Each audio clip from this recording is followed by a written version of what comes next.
Alright, this is U.S. History Objective 2.03, and this is your first of the semester flip the classroom assignments. Alright, you can see the objective says we're talking about the economic and social issues that led to sectionalism and nationalism. We've already talked about what sectionalism and nationalism mean, but we need to jump back a step and talk about something you should learn about in world history, the Industrial Revolution. You should remember that started in Great Britain. That's a Union Jack flag there of Great Britain. And it started in large part in Great Britain because they had all the factories of production. They had a lot of waterways to build factories on, ship materials. But I've got a social and economic reorganization that took place as machines took the place of hand tools. And obviously in the United States, it started in New England first. And that's why we've talked about the War of 1812 being more damaging to the New England economy. And, it was years later before the South finally industrialized. Um, Mills like this you see across a lot of towns in the South, but these are really post World War, excuse me, not World War, post Civil War things. But the Industrial Revolution really gets a kick in the butt or kick start in the United States with from Eli Whitney. The cotton gin indirectly led to increased factory production because now you've got more raw material for the textile factories in the North when you have increased cotton production. Also, his idea of interchangeable parts or parts that are exactly alike led to things like down the road Henry Ford's assembly line. But we know the South was still a cotton kingdom until well after this, all the way up to the Civil War, and is fueled primarily by slave labor. Now that doesn't mean everybody in the South owned slaves, because there was still a good chunk of the South that was barely getting by. Um, I've got John Deere on this next slide because not because he invented the tractor. Everybody recognizes that John Deere logo we see on the back of car windows and things like that, but he invented the steel plow. I've got that involved allowed farmers on the Great Plains to plow through tough, dry soil more easily. But this is a big farming revolution in America because up until this time, people were using wooden plows, which, unless the land was really, really fertile, made it very difficult to till up. And there's a picture of one John Deere steel plows. All right, and the steel plow in use. Now, Cyrus McCormick, he makes another invention that creates it so that now one farmer can do the work it used to take five farmers to do. In the 1840s, he invents the automatic reaper, and that helps with farmers harvesting many acres of wheat. And that will be another thing that's going to really affect farming on the Great Plains. And there you see a picture of McCormick in one of his early reaper designs. But now that you have more farm production, now that you have more factories, we still needed a way to ship the products that were produced in factories and the crops that were produced in farms throughout the country. And this comes through internal improvements. And we've already talked with the American system about how Henry Clay and James Madison had the plan to unify the country through three things: internal improvements, a bank, and a protective tariff. Well, internal improvements are roads and canals, things like that. And this picture you see right there, that red line is the Cumberland Road, which was also called the National Road, which, if you think about it, as far as the Americans had really settled at that point, this would have been a national road because this area out here isn't very settled.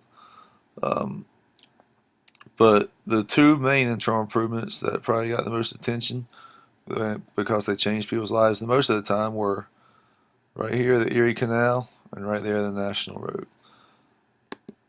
Um, the Erie Canal, remember, I told you that was very important because going back to this last slide, that connects Lake Erie, Lake Ontario, all these by the Erie Canal to the Hudson River and then to the Atlantic Ocean. So let's say you're a farmer way over here in Ohio. Rather than either going way over here to ship down the Mississippi River or to have to go way over here over land to ship back to the East Coast, you get to a river here, empties in Lake Erie, cross Lake Erie, down the canal, down the Hudson River, ship it to Europe, ship it wherever you want to go. And if you remember, I told you that in the early 1800s, it cost about the same to ship a ton of goods 3,000 miles across the Atlantic Ocean as it did 9 miles over land. The Erie Canal was pretty expensive for the state of New York to build, but one of the driving forces behind it was a guy named DeWitt Clinton. But it was something that kind of paid for itself soon after its completion in boats paying tolls or fees to use the canal. There's a picture of the canal today. Um, so you look at it, it's not something that would be very, very useful today, but it is something that was more adapted to the times, just like the Panama Canal. The Panama Canal is not super useful today because it was made for ships from the early 1900s. All right. And when people had more canals to travel on, they often traveled through steamboats. Now, this guy, Robert Fulton, did not invent the steamboat. See in bold up there, he invented the first commercial steamboat. All right, this is called the Claremont, and I told you in class last week that I think I told you in class last week that steamboats were dangerous at first. You know, when they were still working on technology, there were several steamboat explosions. Um, Took a while before people could actually trust them to be safe, but now obviously, if it's steam powered, you can go upriver just as easily as you could go downriver. And now that people are traveling longer distances, they need to communicate across longer distances. Samuel Morse, this guy right there, if you've heard Morse code, you probably know where this is going, invented the telegraph. All right, the telegraph was a machine that, if you see right here by Samuel Morse's portrait, you had a little um, platform there that you tap down, and then you would tap out a message, and it's a series of dots and dashes. And Morse code would be a way to communicate. You might have heard of ships sending out SOS, distress signals. Right there, you have another example of a telegraph. And when we get to the Civil War, we'll talk about how, like, Lincoln used to just kind of spend hours hanging out in the telegraph office in D.C. because that's where all of the dispatches from the war would come in. Now, obviously, these are not wireless, so before you can communicate long distances, you're going to have telegraph cables laid out, telegraph wires.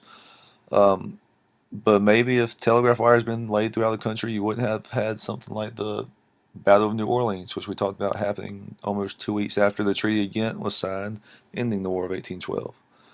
And the first message, when Samuel Morse was demonstrating how this Morse code and the telegraph worked, was "What hath God wrought?" You know, it's basically what has God created.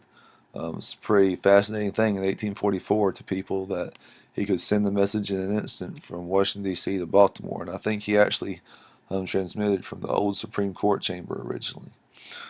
All right. So it's your first flip the classroom assignment for the semester. I hope you like this method and you're able to pause and go back through if you missed something in the notes. And we'll probably be using this repeatedly over the course of the semester.